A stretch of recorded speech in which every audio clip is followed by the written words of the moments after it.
భారతీయ సంస్కృతి అన్నది ఇది వేదాల ద్వారా మనకు అందియబడింది.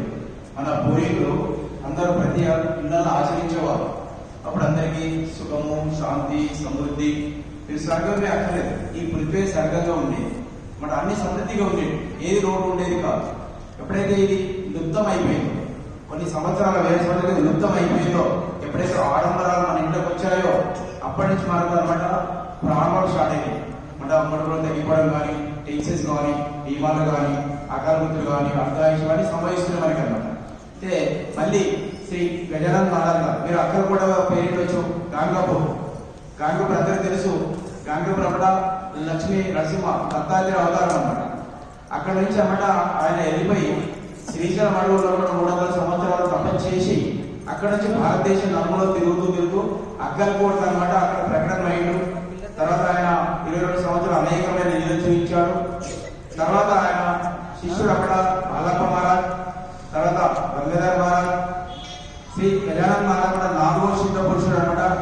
అక్కలకోటలో మనం ఏదైతే వేదాల ఆచరిస్తున్నామో దాన్ని మర్చిపోయాం కాబట్టి దాన్ని మళ్ళీ పునర్జీవనం అనమాట గావించడం జరిగింది. 1944 విజయదశమి రోజు స్వయం అనమాట భగవాను పరశురాముని పాదుకలకు తులసి వదులుతూ గురుదక్షిణ ఇస్తాడు. ఏమని?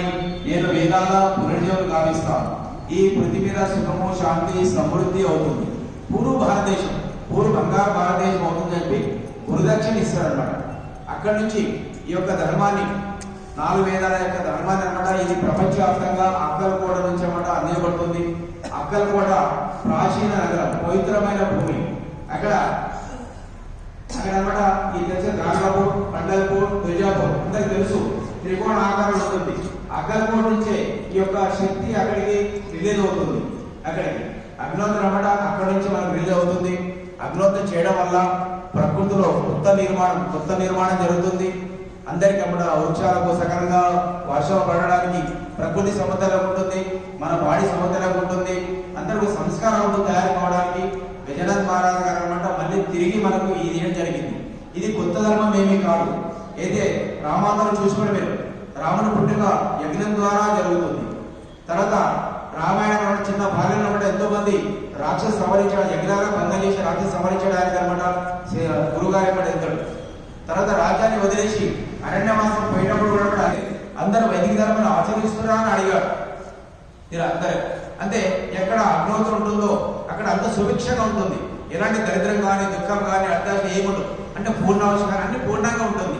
తర్వాత రాముడు సరైన శరీరం వదిలేసినప్పుడు కూడా కౌసల్య మాత అనమాట ఈ బాధ్యత అనమాట అప్పచెప్పి అనమాట శరీరం వదిలేస్తాడు.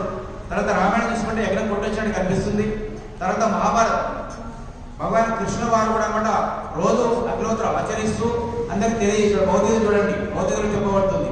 అర్జునుడు కూడా అనమాట 700 శ్లోకాలు వివరించిన తర్వాత ఫైనల్ అనమాట అన్ని వదిలేసిన పర్లేదు, యజ్ఞము, దానము, తపము, కర్మ, స్వాధ్యాయ నిరతో భవే ఏష ఏవయి శుద్ధుక్త సప్తధర్మం. ఇది ఆది నుంచి ఉంది, సృష్టి ఆరంభంగా దీనివల్ల జరిగింది.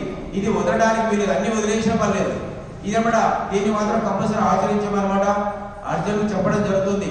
మీరు రామాయణం చూసుకోండి, బౌద్ధ చూసుకోండి, అందరికి అనమాట పరమేశ్వరుడికి మనకు ఆదేశం చెప్పబడింది, రిక్వెస్ట్ కాదు. ఏష ఆదేశ, ఏష ఉపదేశ, ఏతత్ అనుశ్వాసనం, ఏవం అనుశ్వాసనవ్యం, ఏవం ఉపాసనవ్యం, ఇవి మనకు ఆదేశం చెప్పబడింది. ఇదం నమ్మంటే ఏ ఈశ్వర అంతా నీదే, నాదేమి లేదు, నీది నీకే అర్పిస్తున్నా. అవునా అంటే ఇదం నమ్మం, ఇది నీదికి అర్పిస్తున్నా.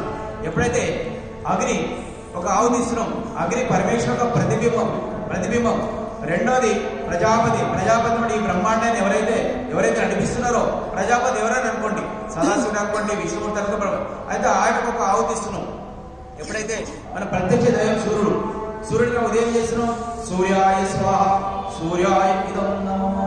రెండోది ప్రజాపతయే స్వాహ, ప్రజాపతయే ఇదం నమః. ఎప్పుడైతే మన ప్రత్యక్ష దైవం సూర్య భగవాను, మనకు ఆ సూర్యుడు లేకపోతే మనకి ఏమీ లేదు. సూర్యుడు ఆగిన పంటలలో శక్తి నిండుతుంది, సమస్త జీవరాశి సుఖమైన జీవనం గడపడానికి సూర్యరశ్మి అవసరం. సూర్యరశ్మి లేకపోతే ఏమీ లేదు. అది పరమేశ్వర ప్రతిబింబాలు, ఈ రెండు కూడా సూర్యుడు అగ్ని పరమేశ్వర ప్రతిబింబాలు. ఈ ఇద్దరికి అంత సామర్థ్యం ఎలా వస్తుంది? సాక్షాత్ పరమేశ్వర పాదాల నుంచి కూడా వీళ్ళకి ఆ సామర్థ్యం నెలకొంటుంది. అందుకే ఉదయం అనమాట సూర్యాయ స్వాహ, సూర్యాయ ఇదం నమః, ప్రజాపతయే స్వాహ, ప్రజాపతయే ఇదం నమః. ఒకటి ప్రత్యక్ష దైవం, రెండు అనమాట ఆయన ఒక అవధి భావన, సరెండర్ భావన. ఇది చేసే మనకి ఏం చెప్పలేదు, మీరు అది ఆచరించండి అది చేసి చెప్పలేదు. మీరు భౌతికలో ఉంది, రామాయణం ఉంది, ఉపనిషత్తులో ఉంది, ఋగ్వేదంలో కూడా దీనికి 25% ఉంది దీని గురించి. మనం ఎప్పుడైతే దీన్ని విసరి